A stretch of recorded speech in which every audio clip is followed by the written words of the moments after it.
The music softened, and the lights dimmed just a little more.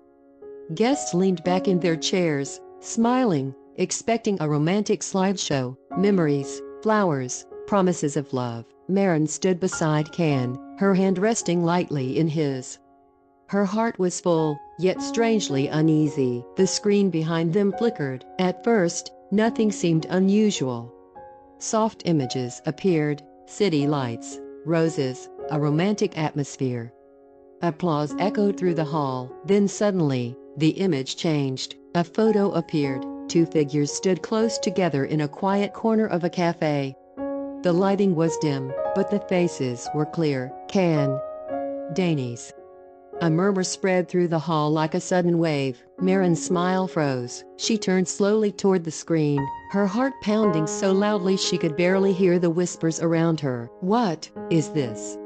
someone murmured. Ken stiffened. His hand slipped from Maren's. Danny's felt the blood drain from her face. Her breath caught in her throat. The screen changed again. Another photo.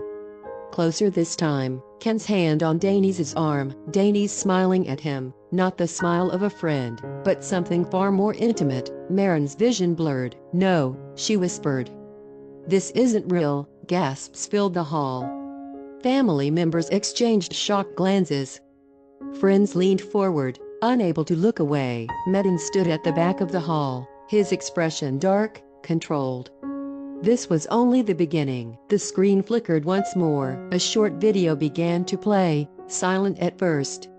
Ken and Danny's laughing together, leaning close, completely unaware they were being watched. Maren took a step back. Her hands trembled. Her world, built on trust, love, and friendship, began to crack right there under the glowing lights of the engagement hall. And the worst part? The video wasn't over yet.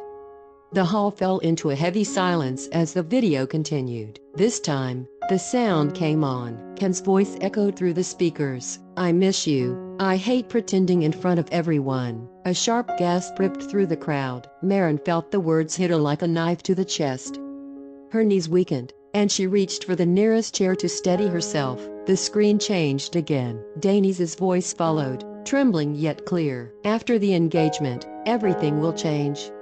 Just be patient." Whispers turned into loud murmurs. Families stared in disbelief. Friends covered their mouths. No one could look at Maren without pity. Ken stepped forward, panic in his eyes. "Maren, listen to me. This isn't what it looks like." She turned slowly toward him. Her eyes, once full of love, were now drowning in pain. "Then tell me," she said quietly, her voice breaking. "What does it look like?" The screen showed one final message. "Ken, she trusts us completely." Danny's. "That's why no one will ever suspect." The hall erupted. Danny's face turned pale. She shook her head, tears spilling. "It's not true. Please." But no one was listening anymore. Maren took a deep breath, her chest burning. She stepped away from Ken, her voice steady despite the storm inside her. "This engagement is over." Silence. Then chaos. Ken's family shouted. Danny's relatives pulled her back.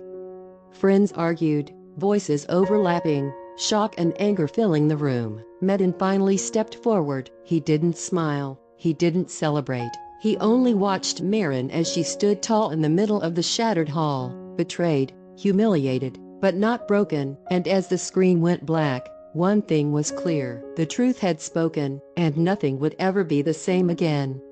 Betrayal doesn't end relationships, it reveals who people really are. The engagement hall slowly emptied, but the weight of what had happened remained heavy in the air. Maren stood alone near the entrance, her hands clenched, her eyes dry, not because she wasn't hurt, but because the pain was too deep for tears. Every whisper, every glance from the guests felt like another cut. Ken's family rushed him out, voices raised, arguments filling the night. Danny's was pulled away by her relatives, crying, repeating the same words over and over. "I didn't mean for it to happen like this." But nothing could undo what had been revealed. Outside, the cold night air of Istanbul hit Maren's face. She took a deep breath, trying to steady herself. This night was supposed to mark the beginning of her future. Instead, It had destroyed everything she believed in. Metin watched from a distance. He wanted to go to her, to say something, to do something, but he knew this wasn't the moment. Maren walked away from the hall alone. No friends. No fiancé. No celebration. Only silence and the sound of her own footsteps. That night, she sat in her apartment, the engagement ring lying untouched on the table. She stared at it for a long time before finally pushing it aside. The next morning, the news spread fast. At the office, whispers followed Ken and Danny's wherever they went. People avoided their eyes. The respect they once had was gone, replaced by judgment and disappointment. Metin called a private meeting. His voice was calm but firm. "Effective immediately," he said. "Your contracts with this company are terminated." Ken froze. Danny's broke down. There were no arguments. No second chances. Betrayal had consequences. Maren arrived later that day. She walked past their empty desks without stopping, her face unreadable. She didn't look at them.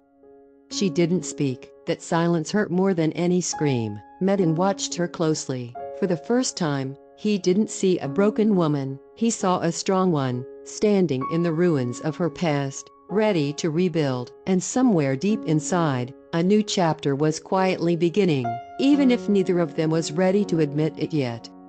Days passed, but the silence around Maren felt louder than any noise. She returned to her routine, work, home, quiet evenings, yet nothing felt the same. The world hadn't stopped turning, but inside her, time moved differently now. Slower. Heavier. At the office, people treated her carefully. Too carefully. No one mentioned the engagement. No one asked questions. Pity lived in their eyes, and Maren hated it more than the whispers. She didn't want sympathy. She wanted dignity. Metin noticed the change. Maren spoke less. She smiled less. But when she worked with a sharp focus that impressed everyone. She stayed late, corrected details others missed, and never once complained. One evening, as the office emptied, Metin found her still at her desk. "You should go home," he said gently. Maren looked up, surprised. "I'm fine," she replied. "Work keeps my mind quiet." Metin nodded.